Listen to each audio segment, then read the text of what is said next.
আসসালামু আলাইকুম ভিউয়ার্স, দেখুন লালপুর নিলাম বাজারে ইলিশের নিলাম দেখাচ্ছি আপনাদেরকে আজকে আমি। এটা হচ্ছে মেঘনা নদীর পাড়ে করা বাজারটা। এই বাজার দেখেন কাস্টমার কীভাবে ঘিরা ধরেছে ইলিশ মাছগুলো নেওয়ার জন্য। প্রত্যেকটা নিলামে 50 টাকা করে বাড়ে আর কি। একটা নিলাম হয় যেমন এগুলো বছর যেমন 50 টাকা করে প্রত্যেক নিলামে বাড়ে। যেমন 2000 টাকা কেউ বললো, আরেকজন বললো 2050 টাকা। যে 2050 টাকা বলছে তাকেই দিয়ে দিবে। মানে এই নিলামটা পর্যায়ক্রমে এভাবেই বাড়ে।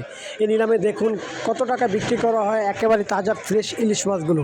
এগুলো হচ্ছে চাঁদপুরের ইলিশ। মেঘনা নদী থেকে জেলেরা ধরে এনে এই বাজারে বিক্রি করে দেয় একেবারে ফ্রেশ ইলিশ মাছগুলো।